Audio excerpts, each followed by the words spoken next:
back that up a little bit here, but use half the brake pressure. And then maybe, okay, by here, I'm going slow enough. I'm just gonna release the brakes, but I'm not really ready to get on the gas yet. There might be a coasting period here.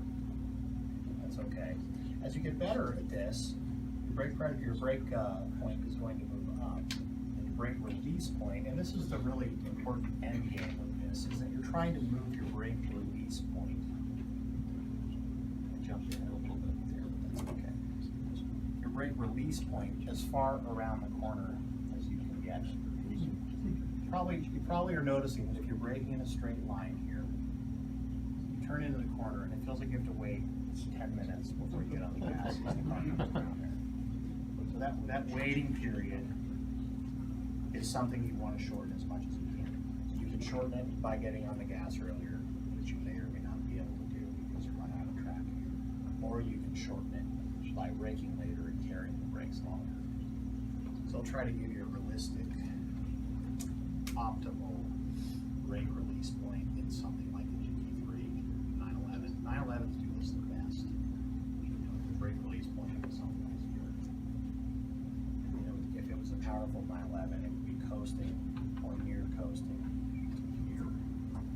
Or less powerful, maybe here. Something like a turbo, maybe here. So again, that don't coast rule doesn't always apply. Don't be afraid to coast a little bit during your learning here. So the late brake release point. I'd like to hear some questions on that. Make any sense? Is that like vastly different than what you're doing? Well, isn't what you're doing is trailing in, Yeah, this is trail and so you're trail braking in, so right. you're reducing your minimum speed in the corner to that point you just described. Your minimum speed is probably going to coincide with your brake release point. Yes. Well, you're not necessarily braking to the apex because you're maybe coasting through some of that. Yeah, you're probably going to release a little before the apex in this particular corner because it is so many degrees around. So Chris, ultimately the goal is to go faster through the turn. I mean, that's Yes. what this all about is you want It's to all go faster through mid-speed, the turn. mid-corner speed. Right. Right. So we call it the minimum speed of the van. What is the lowest speed that you hit in the corner? Yeah. And that is a good but slightly rough indication of how fast you went through the corner. The guy with the highest minimum speed usually has the best section time from here to here. So again, I talked about priorities earlier. Think minimum speed. That will almost never steer you wrong until you overdo it. I just want to make sure everybody gets the distinction between thinking about minimum speed here versus thinking about braking as late as possible here and getting on the gas as early as possible here. It's very different things. It's going to feel very different. And by definition, when you're maximizing your minimum speed, if that makes sense, the car isn't going to have grip left over to brake or accelerate. So there's going to be a bit of a coast period there. The coast period is really short in, say, a 90-degree corner, but in this corner it is, something like that. So when you're practicing something new, I would suggest not doing it in traffic.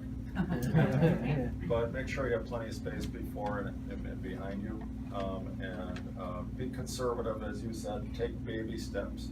So I talked about the analog car versus the non-analog car briefly before. When you're working on anything prior to apex, brake application to apex, the car is automatically in a less stable mode than it is from apex on out. Stable means, what does the car do when you let go of the steering wheel? Or better phrase is, what does the car do when the driver does nothing?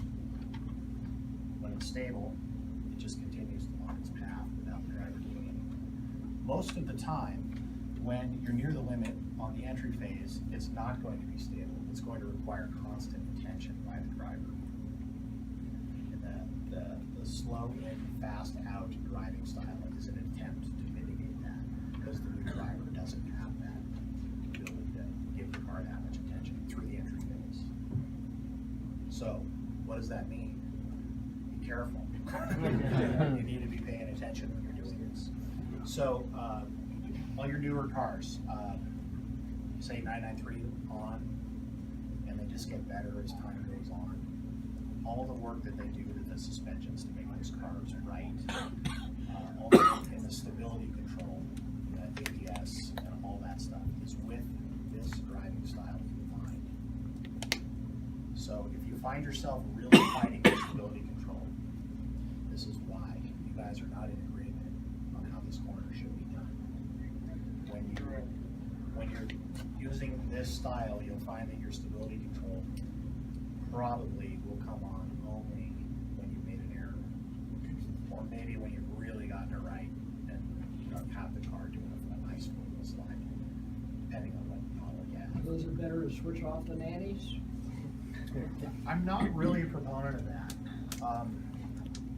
If you have a sporty model, you know, GT3 or something like that, came in our GT4, something like that, probably no.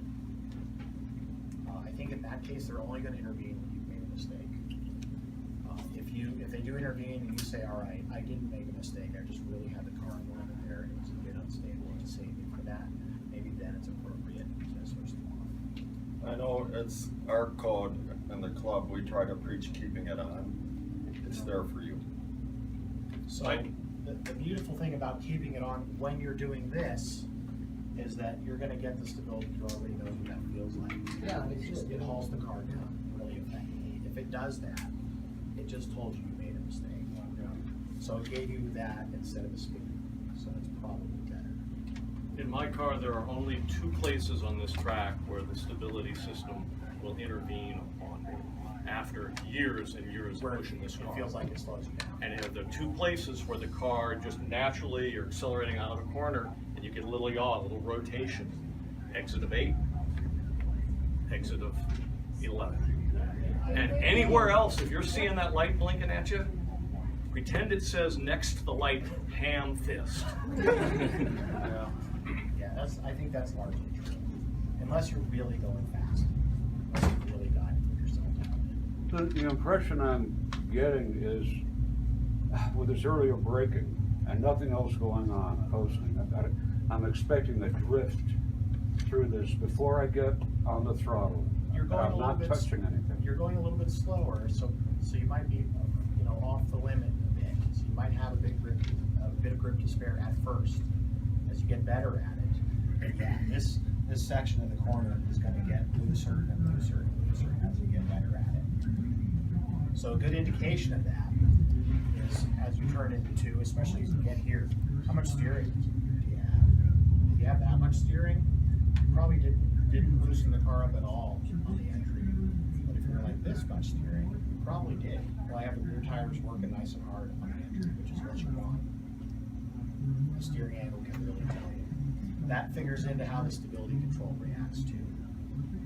If it sees those big steering angles, it says this guy's I hate this. Or late. Yeah. So basically what you're saying is the ABS system is pretty disruptive to a very important moment in the turn, where once you release the ABS, the car's trying to kind of straighten itself out. At the same time, you're turning in, you got a lateral force, and also you're getting ready to have fore-aft force to exit. So if you eliminate that disruption of the ABS, So the ABS is complicated, and it never works right for race car driving unless it's a race ABS system. So the scenario you're likely to run into is this: when you have the ABS on, and it isn't necessarily a bad thing. The car really wants to go straight. They design that so it retains a certain amount of steering control. It's always going to give you some, but not a lot. So let's say you're using the ABS into this corner. The car is going to feel like it really doesn't want to turn in. And that's because it's too stable, not unstable. When the ABS is on, the car is stable. It's very likely going to continue almost straight no matter what you do until you release. Now the problem is, at some point you have to come out of the ABS to trail the brake pressure off as you turn in. And that brake pressure that's right out of the ABS tends to be very unstable. So you have a couple transitions you have to fight through there. That is a challenge. So this is easier if you don't use the ABS in terms of like what you're dealing with. But What's the difference then with the race ABS? the race ABS, Like on a cup car? so it's calibrated in such a way that it assumes that you're not drunk, that you know what you're doing. Well, I that- see. That you have So good they- tires on it, and you can deal with some rear end looseness. You program that in, or you have to buy a whole new system? I'm sure that the Bosch engineers can program it in, but normal people can't. Usually comes with a V8 engine. Chris, you talked about, you having to deal with the transition. Right. You have to, I think you used the phrase, fight with the Right. wind. Talk about, what does that mean? What's the driver doing at that point? So What are they dealing with? optimally, you would like to have this smooth release of brake pressure, and that would be accompanied by a smooth steering angle change. It wouldn't necessarily be this way or that way, but it would be smooth. What's likely to happen is that you're going to have a fair amount of steering on when you're trying to get the car to turn on ABS. And then as soon as you come out of the ABS, the car is probably going to suddenly oversteer. And you're going to have to reduce the steering angle to keep it on the same path. And if you anticipate that, you're even better off. That's not simple. I mean, that question's totally realistic because you are dealing with that, but it's a bunch of non-linear things that you'll have to deal with. So, Question? Yeah, I'm totally ignorant, so I've been driving my car for 5 years on different tracks, and I've never had the ABS come on. So am I doing something wrong or you're just doing not something pushing right? hard enough. Just push the brake pedal harder. Well, do I want it to come on? You should experiment so you know what it's like. Because Well, one of I- these days somebody will spin in front of you. or Okay, because something. I know what it's like, because the first year I had the car, the ABS came on every time I touched the brake. Turned out the previous owner had put the wrong size tires on the back. Right. I spent a whole year and a whole bunch of dollars figuring that out. And then went through ABS and everything, so I know what it's like.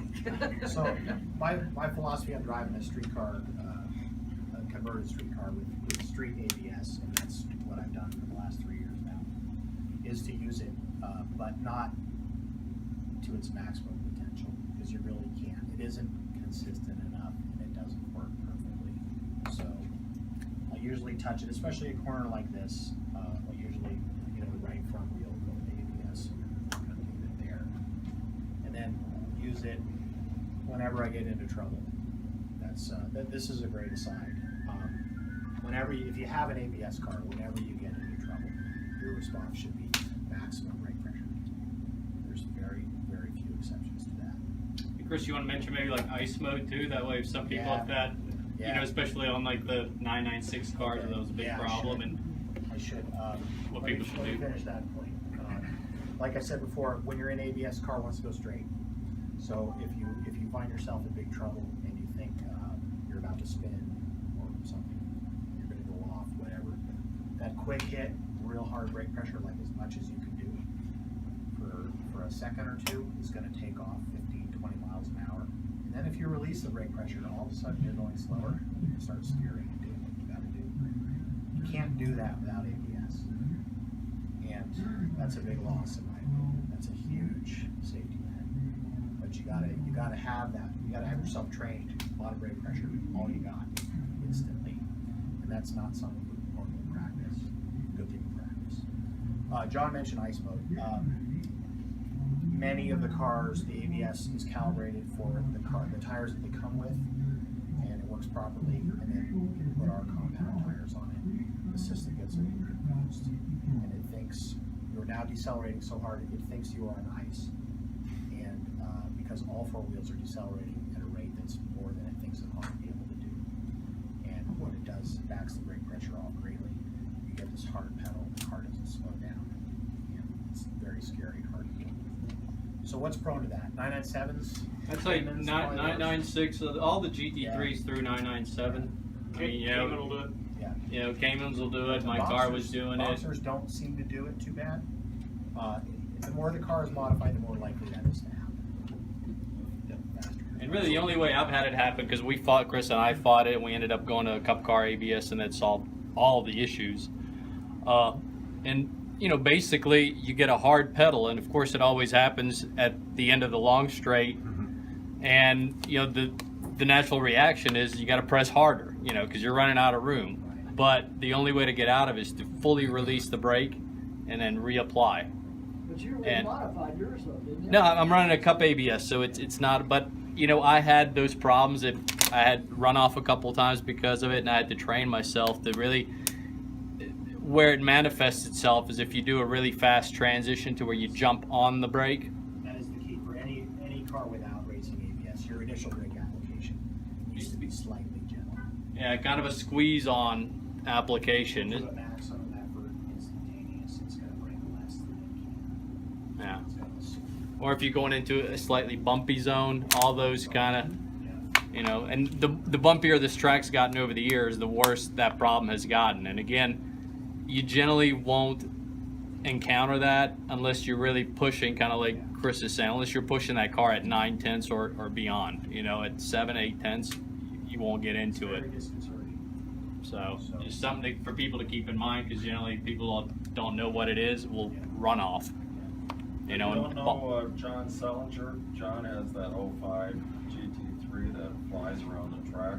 And, We ought to ban him turbo truck. I like to think of it, what's happened to me, I like to think of it as, it's like if your pedal went soft. It's not soft, but if it isn't working, pump it. Yeah, yeah. That's what I keep in Yeah, mind. right. Okay, so what did I not cover about this?